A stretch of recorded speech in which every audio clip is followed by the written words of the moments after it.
नमस्कार। लक्ष्मण धारा educational platform में आपका स्वागत है। मैं हूं लक्ष्मण चौधरी और अपन बात कर रहे हैं राजस्थान के इतिहास के अंदर राजस्थान की प्राचीन सभ्यताएं। पिछली क्लास में अपन कालीबंगा के ऊपर अध्ययन कर रहे थे, जिसमें अपन ने कालीबंगा की संपूर्ण जानकारी पढ़ ली थी और आज अपन इस वीडियो में आगे बात करेंगे राजस्थान के प्राचीन सभ्यता स्थल अहाड़ की। ठीक है, तो अहाड़ से हमारे को कौन से जो स्रोत है प्राप्त हुए और किस तरीके से उत्खनन हुआ, इन सब की जानकारी प्राप्त कर रहे हैं। अगर आप ये वीडियो डायरेक्टली देख रहे हैं तो आपको पहले के जो भी पार्ट है आपको देखने चाहिए, उसके बाद में ही आप इसको अच्छी तरीके से समझ सकेंगे। इसके लिए आपको लक्ष्मण धारा एजुकेशन प्लेटफॉर्म पे जाना है और उसके बाद में आपको प्ले लिस्ट के अंदर जाके राजस्थान इतिहास या फिर राजस्थान हिस्ट्री नामक आपको एक प्लेलिस्ट बनाई हुई दिखेगी, जिसके अंदर क्रमानुसार अपने सभ्यता के वीडियो अपलोड किए गए हैं, जहां से आप पढ़ के आनंद ले सकते हैं। और इस वीडियो के अंदर आपको जो कंटेंट दिखाया जा रहा है, इसकी पीडीएफ प्राप्त करने के लिए इन्हीं वीडियो के डिस्क्रिप्शन बॉक्स या फिर कमेंट सेक्शन के अंदर इनका लिंक प्रोवाइड किया गया है, वहाँ से आप इसको पीडीएफ निकाल सकते हैं। तो चलिए शुरुआत करते हैं। आज अपन जिस सभ्यता की बात करेंगे उसका नाम है अहाड़ सभ्यता। सबसे पहले देखते हैं अहाड़ सभ्यता की स्थिति कहाँ है, यानी कहाँ पे स्थित है। तो अहाड़ सभ्यता आयड़ या बेड़च नदी के किनारे जिला उदयपुर में स्थित है। कौन सी जगह? आयड़ या फिर बेड़च नदी के किनारे उदयपुर में स्थित है। और इसका टाइमिंग अगर देखें तो ये लगभग 4000 वर्ष पुरानी है। और डॉक्टर गोपीनाथ शर्मा ने अहाड़ सभ्यता का स्मृत काल 1900 ईस्वी से 1200 ईस्वी तक माना है। ठीक है, फिर बात करें कि इसके उपनाम क्या क्या है, तो अघाटपुर या फिर अघाट दुर्ग 10वीं 11वीं शताब्दी में ये इसका उपनाम था।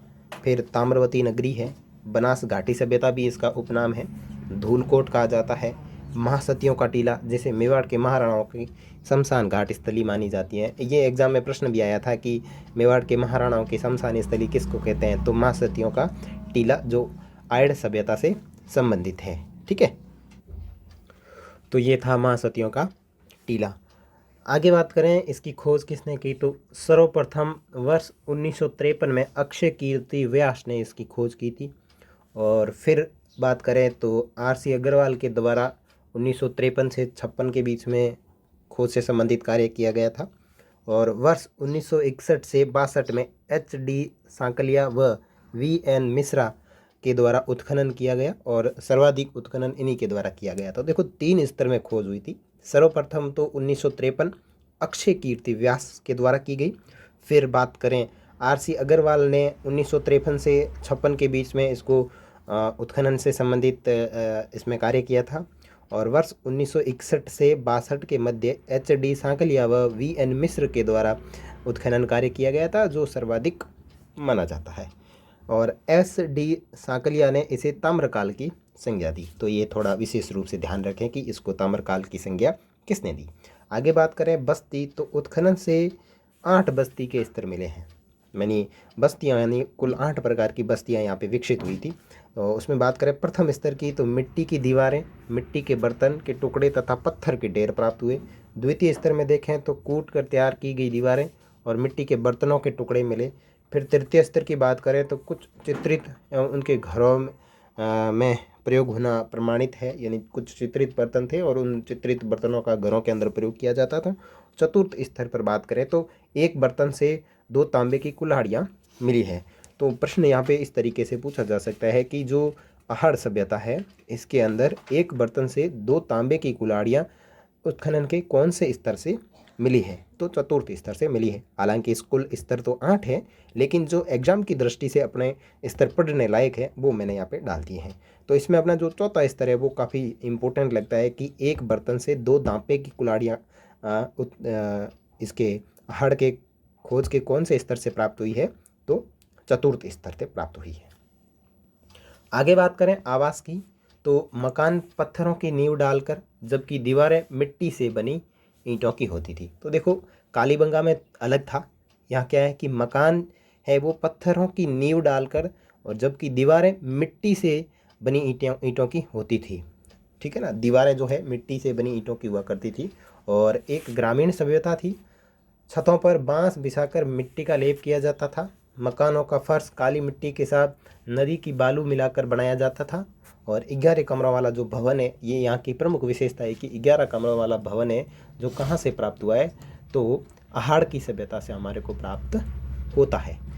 आगे बात करें तो अपन देखेंगे कि मकानों से गंदा पानी निकालने के लिए यहाँ पे नालियों के प्रमाण मिलते हैं, जैसे अपने को कालीबंगा में मिलते थे। उसके बाद में बात करें कि एक मकान से 4 से 6 बड़े बड़े चूल्हे प्राप्त हुए हैं। उनसे अपन ये अंदाज़ा लगा सकते हैं कि यहाँ पे संयुक्त परिवार की व्यवस्था रही होगी। तो प्रश्न आ सकता है कि कौन सी सभ्यता के अंदर संयुक्त परिवार की व्यवस्था का प्रमाण हमारे को मिलता है, तो अहाड़ से मिलता है। और क्यों मिलता है, क्योंकि वहाँ से हमारे को एक ही मकान से 4 से 6 बड़े चूल्हों का प्रमाण मिलता है। इससे हम अंदाज़ा लगा सकते हैं कि वहाँ पे कोई बड़ा परिवार रहा करता होगा। आगे बात करें मृदभांड की, तो लाल भूरी व काली मिट्टी के बर्तनों से बनाए जाते थे, यानी लाल भूरी व काली मिट्टी के मृदभांड प्रयुक्त लिए जाते थे। और मृदभांड का मतलब है मिट्टी के बने हुए बड़े बड़े बर्तन या फिर उनके उपयोग में लेने वाले उपकरण। उसके बाद में बात करें घरेलू बर्तन, तो घड़े हैं, कटोरियाँ हैं, रकाबियाँ हैं, प्याले, मटके, कुंडे, भंडार के कलश आदि प्राप्त होते हैं। पशुपालन अर्थव्यवस्था का मुख्य आधार था और कृषि से लोग परिचित थे। जिस प्रकार से हमारे को कालीबंगा से जुते हुए खेत के प्रमाण मिलते हैं, इसी प्रकार यहाँ अगर बात करें अर्थव्यवस्था के अंदर, तो पशुपालन अर्थव्यवस्था का मुख्य आधार था और यहाँ के लोग कृषि से भी परिचित थे और कृषि कार्य किया करते थे। और आगे बात करें गोरे या कोठे की, तो अनाज रखने के मृद भांड को स्थानीय नाम जो दिया जाता था, यानी वहाँ जो अहाड़ सभ्यता में जो अनाज रखने के लिए बड़े मृद भांड होते थे, उनको गोरे या काठ के नाम से जाना जाता था। और ये राजस्थान के हर एक एग्जाम में पूछा जाने वाला फेवरेट क्वेश्चन है। आगे बात करें मुद्राएं एवं मोहरें, तो तृतीय ईसा पूर्व से प्रथम ईसा पूर्व यानी यूनानी तांबे की 6 मुद्राएं व 3 मोहरें प्राप्त हुई है। वेरी वेरी इंपॉर्टेंट कि तृतीय ईसा पूर्व से प्रथम ईसा पूर्व की यूनानी तांबे की 6 मुद्राएं तथा 3 मोहरें प्राप्त हुई है। और एक मुद्रा पर एक और त्रिशूल, दूसरी और अपोलो देवता अंकित हैं, जो तीर एवं तर्कस से युक्त हैं। और इस पर यूनानी भाषा का एक लेख अंकित है।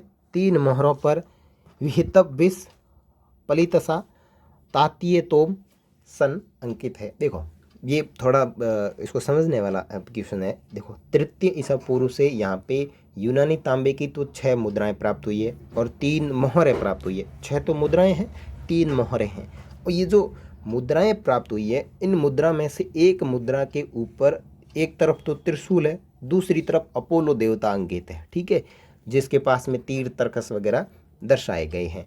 और इन्हीं पर क्या है कि यूनानी भाषा में लेख लिखा हुआ है। तो आपको प्रश्न पूछा जा सकता है कि अहाड़ सभ्यता से प्राप्त मुद्राओं में जो मुद्राएं प्राप्त हुई थी, उनके ऊपर कौन सी भाषा लिखी हुई थी या कौन सी भाषा उनकी लिपि या फिर भाषा कौन सी थी। तो भाषा की बात करें तो यूनानी भाषा थी, ठीक है ना। और एक तरफ तो त्रिशूल था, दूसरी तरफ अपोलो देवता थे और उनके साथ में तीर तर्कस दर्शाए गए हैं, ठीक है। और उसके बाद में बात करें जो 3 मोहरें प्राप्त हुई है, 3 मोहरों के ऊपर क्या लिखा हुआ था, विहितव्यस, पलितसा और तातीय तोम, ये शब्द अंकित थे, ठीक है। उसके बाद में बात करें उद्योग की, तो पत्थरों की उपलब्धता से ये अनुमान लगाया जा सकता है कि यहाँ के लोग जो है पत्थर के शस्त्र बनाने का बहुत बड़ा केंद्र रहा होगा। यानी यहाँ जब इसका उत्खनन हुआ था तो यहाँ से पत्थर के काफ़ी बड़ी मात्रा में ढेर प्राप्त हुए। तो अपन अनुमान लगा सकते हैं कि यहाँ के जो लोग थे पत्थर से शस्त्र बनाने का काम करते होंगे। उसके बाद में बात करें मध्य पाषाणकालीन उपकरण के तुल्य राम सेकास्म व स्फटिक उपकरण यहाँ से प्राप्त हुए हैं। तो मध्य पाषाणकालीन उपकरण राजस्थान की कौन सी सभ्यता स्थल से प्राप्त होते हैं, तो ये होते हैं अहाड़ सभ्यता से। और उनका नाम क्या है, राम के काष्म व स्फटिक उपकरण प्राप्त होते हैं। प्रमुख व्यवसाय की बात करें तो तांबा गलाना तथा उससे उपकरण बनाना यहाँ की प्रमुख व्यवस्था थी। और उत्खनन से प्राप्त ठप्पों से रंगाई छपाई व्यवसाय के उन्नत होने के अनुमान लगते हैं। यानी यहाँ से हमारे को रंगाई छपाई के ठप्पों के भी प्रमाण मिलते हैं। फिर आगे बात करें तोल के बाट व प्रमाण अपने को यहाँ से प्राप्त होते हैं। तांबे की 6 कुल्हाड़ियाँ प्राप्त होती हैं, अंगूठियाँ हैं, चूड़ियाँ प्राप्त होती है और 79 लोहे के उपकरण भी यहाँ से प्राप्त होते हैं। उसके बाद में बात करें मूल्यवान पत्थरों में जैसे गोमेद है, स्फटिक आदि प्रयोग, ये आदि जो पत्थर थे इनका प्रयोग आभूषण तथा ताबीज़ बनाने के रूप में किया जाता था। तो यहाँ एक छोटा सा प्रश्न बन सकता है कि आहड़ सभ्यता के अंदर जो लोग आभूषण पहनते थे उनके अंदर कौन से मूल्यवान पत्थरों का प्रयोग किया जाता था। तो गोमेद व स्फटिक जो पत्थर थे उनका उनके अंदर प्रयोग किया जाता था, जिससे वो गले के अंदर आभूषण या फिर उनका ताबीज़ बनाकर पहना करते थे।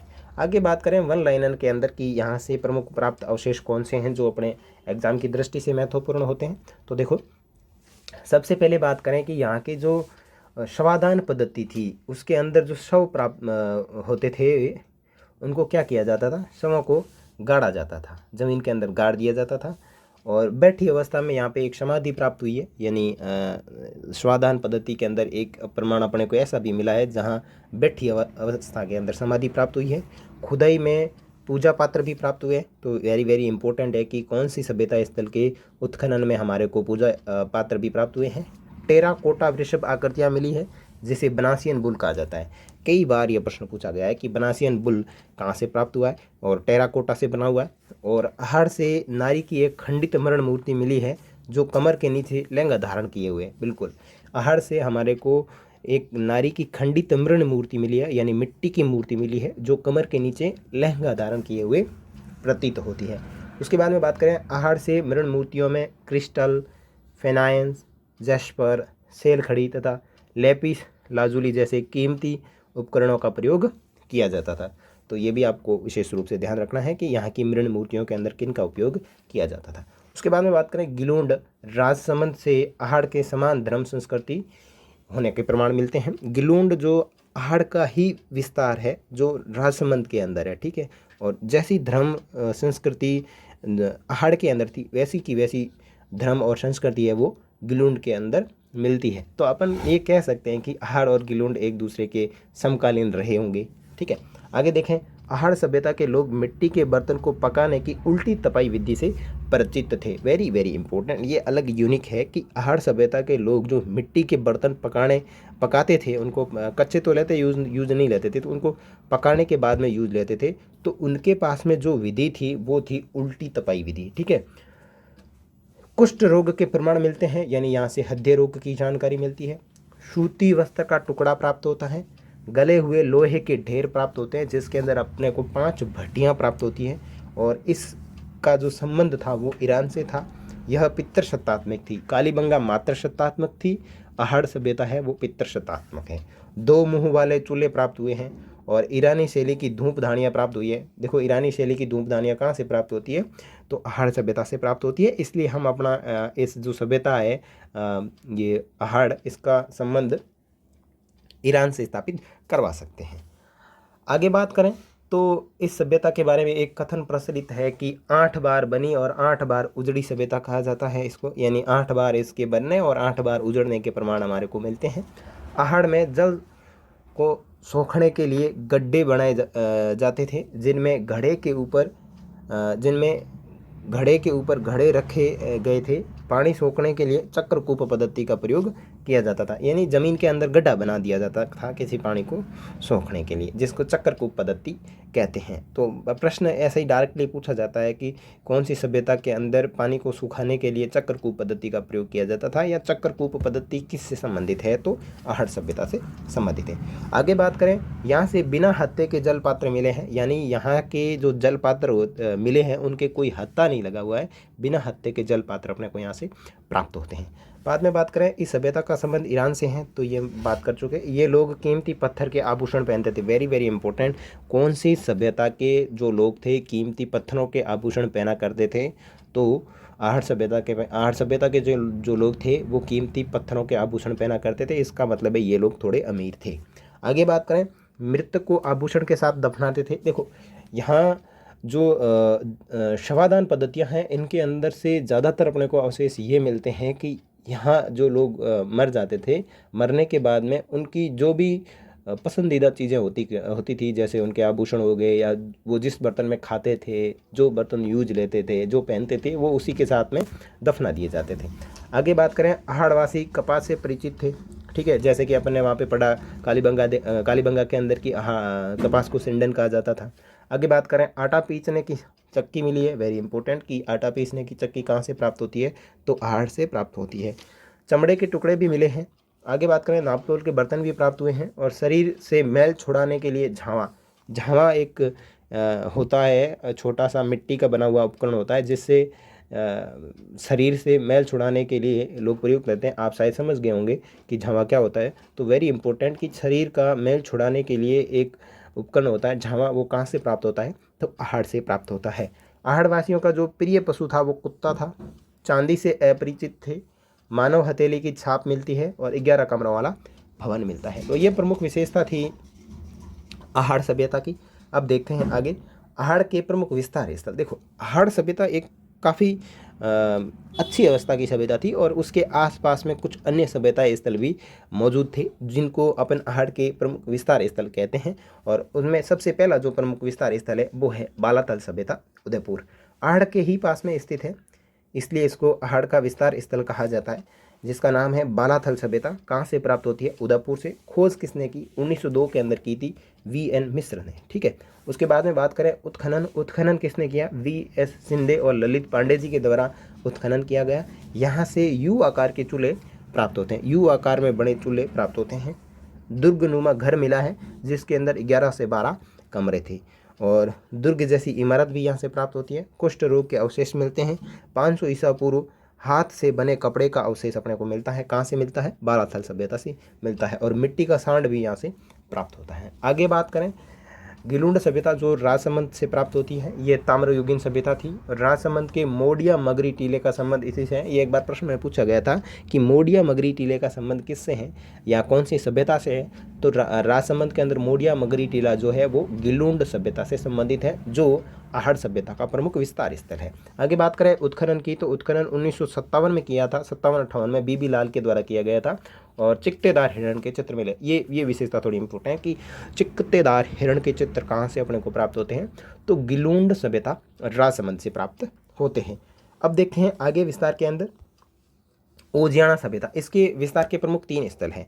सबसे पहले तो था अपने बालाथल के बाद में गिलुंड के बाद में अभी बात करेंगे ओजियाना सभ्यता की। ओजियाना सभ्यता जो है वो भीलवाड़ा के अंदर विस्तृत है, और उत्खनन इसका किया गया था 1999 से 2000 के मध्य किया था। किसने किया था, BR मीना और आलोक त्रिपाठी जी के द्वारा इनका किया गया। रसोई घर के साक्ष्य मिलते हैं। यहाँ से कॉर्नेलियन इंद्रगोप यानी फियांस के पत्थर के मन के प्राप्त होते हैं। वेरी वेरी इंपॉर्टेंट, कौन सी सभ्यता से फियांस पत्थर के मन के मिले हैं, तो ओजियाना सभ्यता से मिले हैं, जो भीलवाड़ा के अंदर आती है। और यहाँ से मिट्टी के बर्तनों को डिलक्स टाइप वेयर कहा जाता था, और एकमात्र सभ्यता जो पहाड़ी पर स्थित है। इसकी 2-3 विशेषताएं, जैसे पहली विशेषता हो गई कि यहाँ से फियांस पत्थर के मन के मिले हैं, ठीक है, रसोई घर के साक्ष्य मिले हैं, और यहाँ से मिट्टी के बर्तनों को डिलक्स टाइप वेयर की संज्ञा देकर के पुकारा जाता था। और एकमात्र सभ्यता जो पहाड़ी पर स्थित है, कौन सी सभ्यता है, ओजियाना सभ्यता। अब इसी वीडियो में अपन आगे बात कर लेते हैं गणेश्वर सभ्यता की। ठीक है, तो अपन ने पहली सभ्यता देखी अहाड़ की, अपन ने स्थिति वगैरह सारी देख ली। अहाड़ के बाद में अपन ने अहाड़ के विस्तारित जो क्षेत्र है, जिसके अंदर बालाथल सभ्यता, गिलुंड सभ्यता और ओजियाना सभ्यता की बात की। आगे इसमें करेंगे अपन राजस्थान के प्रमुख सभ्यता स्थल के अंदर बात करें तो आएगा अपना गणेश्वर सभ्यता। देखते हैं गणेश्वर सभ्यता कहाँ स्थित है, किस तरीके की जानकारी अपने को प्राप्त होती है, तो चलो इसको देखते हैं। गणेश्वर सभ्यता जो है कांतली नदी के किनारे स्थित है, और कांतली नदी में कहाँ, सीकर जिले के नीम थाना स्थान से कुछ ही दूरी पर स्थित है। पहली स्थिति क्या कि गणेश्वर सभ्यता कहाँ पर स्थित है, तो गणेश्वर सभ्यता कांतली नदी जो सीकर जिले के नीम थाना क्षेत्र के आसपास है में गणेश्वर सभ्यता स्थित है। और गणेश्वर सभ्यता जो है, गणेश्वर प्राक हड़प्पाकालीन सभ्यता है, प्राक हड़प्पाकालीन सभ्यता है। ताम्रयुगीन सभ्यताओं से प्राप्त तिथियों के अनुसार गणेश्वर प्राचीनतम सभ्यता स्थल है। देखो, ताम्रयुगीन सभ्यताओं में प्राप्त तिथियों के अनुसार तांबे की जितनी भी सभ्यताएं प्राप्त हुई है, उसमें अगर बात करें तो गणेश्वर प्राचीन सभ्यता स्थलों में से एक है। समय की बात करें तो 2800 ईसा पूर्व, डीपी अग्रवाल ने रेडियो कार्बन विधि एवं तुलनात्मक अध्ययन के आधार पर निर्धारित की। टाइमिंग ये किसने निर्धारित किया? तो डीपी अग्रवाल के द्वारा ये निर्धारित किया गया और इन्होंने बताया कि कार्बन रेडियो पद्धति और तुलनात्मक अध्ययन के आधार पर इन्होंने कहा कि इसका जो समय है वो लगभग 2800 ईसा पूर्व के आसपास रहा होगा। बात करें उपनाम की, तो उपनाम क्या है? पुरातत्व का पुष्कर कहा जाता है, भारत में ताम्र युगीन सभ्यताओं की जननी कहा जाता है, ताम्र संशय संस्कृति कहा जाता है। देखो अपन ने पढ़ा था इसके बारे में, गिलुंड आहड़ सभ्यता के बारे में। आहड़ सभ्यता के बारे में अपन ने देखा था कि वहाँ पे भी तांबे के अवशेष मिलते हैं और इसको अपन संज्ञा देते थे आहड़ सभ्यता को। आहड़ सभ्यता को हम ताम्रवती के नाम से कहते थे। देखो यहाँ आपको कन्फ्यूज नहीं होता है, आहड़ को अपन कहते थे ताम्रवती नगरी, ठीक है, और ताम्र युगीन सभ्यताओं की जननी में, दोनों में डिफरेंट है। ताम्र युगीन सभ्यताओं की जननी की बात करें तो गणेश्वर है, और ताम्रवती नगरी की बात करें तो आहड़ है। ताम्र युगीन और ताम्रवती दोनों चीज़ ध्यान रखें। ताम्र संशय संस्कृति यहाँ मिलती है, और यहाँ पे देखो तांबा जिला है वो झुंझुनू है और ताम्रवती है वो आहड़ है। तो ताम्रवती नगरी आहड़ है, तांबा जिला झुंझुनू है, और ताम्र युगीन सभ्यताओं की जननी की बात करें तो गणेश्वर है। खोज की बात करें तो रतन चंद्र अग्रवाल के द्वारा 1972 में, और कुछ जगह 1977 भी मिलता है, तो जो आपके ऑप्शन में जो शब्द लगे वो बेटर होगा। और उत्खनन की बात करें तो वर्ष 1978 से 1990 में विजय कुमार के द्वारा किया गया। और प्रमुख प्राप्त अवशेषों के अंदर थोड़ी जानकारी ले लेते हैं। लगभग 2000 ताम्र आयुध, ताम्र उपकरण प्राप्त होते हैं, इसलिए इसको ताम्र युगीन सभ्यताओं की जननी कहते हैं। यानी 2000 के आसपास यहाँ से तांबे के उपकरण अपने को प्राप्त होते हैं। इन उपकरणों में इम्पोर्टेंट देखें तो तीर है, भाले हैं, सुइयाँ हैं, कुल्हाड़ी है, मछली पकड़ने के कांटे हैं, चूड़ियाँ हैं, विविध ताम्र उपकरण अपने को देखने को मिलते हैं, और इसी कारण इसको पुरातत्व का पुष्कर की संज्ञा दी जाती है। पत्थर के वर्णाग्र प्राप्त होते हैं, और प्राप्त सामग्री में 99% तांबा है, और भारत में पहली बार किसी स्थान से इतनी बड़ी मात्रा में तांबे के उपकरण प्राप्त होने के कारण इसको ताम्र संस्कृति कहा जाता है, या फिर ताम्र युगीन सभ्यताओं की जननी कहा जाता है। ताम्र आयुधों के साथ साथ लघु पाषाण उपकरण भी अपने को देखने को मिलते हैं। गणेश्वर से तांबा, हड़प्पा व मोहनजोदड़ो को भेजा जाता था। गणेश्वर इस समय प्राचीन सभ्यताओं में इतना बड़ा तांबे का उत्पादक सभ्यता थी, यहाँ से जो तांबा था वो हड़प्पा एवं मोहनजोदड़ो को मतलब उनको भेजा जाता था, यानी वहाँ पे उनको भेजा जाता था। आगे बात करें, कपिस्वरणी मृद पात्र गणेश्वर सभ्यता से प्राप्त होते हैं। ये इसकी प्रमुख विशेषता है कि कपिस्वरणी मृद पात्र कहाँ से प्राप्त होते हैं? तो गणेश्वर से प्राप्त होते हैं। काले व नीले रंग के अलंकृत मृद भांड भी अपने को यहाँ से प्राप्त होते हैं। आगे बात करें, प्राप्त मृद पात्रों में प्याले हैं, तस्तरियाँ हैं, कुंडियाँ प्रमुख हैं। गणेश्वर से मिट्टी के छल्लेदार बर्तन भी प्राप्त होते हैं, और मिट्टी के छल्लेदार बर्तनों के केवल गणेश्वर से ही प्राप्त होते हैं। विशेष रूप से ध्यान रखें, मिट्टी के जो छल्लेदार बर्तन हैं वो केवल और केवल गणेश्वर सभ्यता से ही प्राप्त होते हैं। मकानों के लिए पत्थर का प्रयोग करने के साक्ष्य मिलते हैं, ईंटों के प्रमाण नहीं मिलते। देखो विशेष रूप से ध्यान रखें, यहाँ गणेश्वर सभ्यता के अंदर मकानों के लिए पत्थर का प्रयोग किया जाता था, न कि ईंटों का। अपन ने कालीबंगा देखी, तो कालीबंगा में जो दीवार थी, यानी वो जो रक्षा प्राचीर थी, वो तो पक्की बनी हुई थी, और मकानों की बात करें तो कच्चे ईंटों से थे। लेकिन आहड़ सभ्यता की बात करें तो यहाँ के जो नींव थी वो तो पत्थरों से भरी जाती थी, लेकिन ऊपर जो मकान बनते थे वो ईंटों से बनते थे। लेकिन अपन यहाँ गणेश्वर में देखेंगे तो वो अपन यहाँ देखने को मिलता है कि गणेश्वर सभ्यता के अंदर अपन जो चीज़ देखते हैं उसमें ये देखते हैं कि मकानों के लिए पत्थर का प्रयोग करने के साक्ष्य मिलते हैं। ईंटों के प्रमाण बिल्कुल नहीं मिलते, और रसायन विज्ञान का उल्लेख मिलता है। ईंटों से लेकर के विशेष रूप से ध्यान रखें कि यहाँ से अपने को ईंटों के प्रमाण नहीं मिलते। बस्ती को बाढ़ से बचाने के लिए पत्थर के बांध के प्रमाण मिलते। वेरी वेरी इंपॉर्टेंट, बहुत बार एग्जाम में पूछा गया है कि कौन सी सभ्यता के अंदर पत्थर के बांध या पत्थर के डैम के बनने के साक्ष्य मिलते हैं। तो गणेश्वर सभ्यता। गणेश्वर सभ्यता के उत्खनन से दोहरी पेचदार सिरे वाली ताम्र पिंड प्राप्त हुई है, और भवन मंदिर पत्थर के बने मिले हैं, और पत्थर का एक पुल भी मिला है। मछली पकड़ने के तांबे का कांटा मिला है। इसका मतलब हम ये कह सकते हैं कि यहाँ के लोग मांसाहारी थे। ठीक है ना। मछली पकड़ने का क्या मिला है, एक तांबे का कांटा मिला। और कई बार एग्जाम के अंदर पूछा गया है कि मछली पकड़ने का तांबे का कांटा कहाँ से प्राप्त होता है, तो गणेश्वर से प्राप्त होता है। गणेश्वर सभ्यता से उत्खनन से अपने को दोहरी पेंचदार वाली पिन भी मिली है, जो मध्य एशिया से संबंध रखती है। ठीक है ना। 6 प्रकार के बर्तन प्राप्त हुए हैं। ठीक है ना। दोहरी पेंचदार वाली पिन मिली है, जो मध्य एशिया में भी इस तरीके की पिन का उपयोग किया जाता था। नेक्स्ट देखें तो बैराट सभ्यता आएगी। बैराट सभ्यता का अध्ययन अपन करेंगे कल। ठीक है ना। आज की वीडियो में अपन इतना ही। आगे की वीडियो में फिर मिलते हैं राजस्थान की नई सभ्यताओं के साथ में।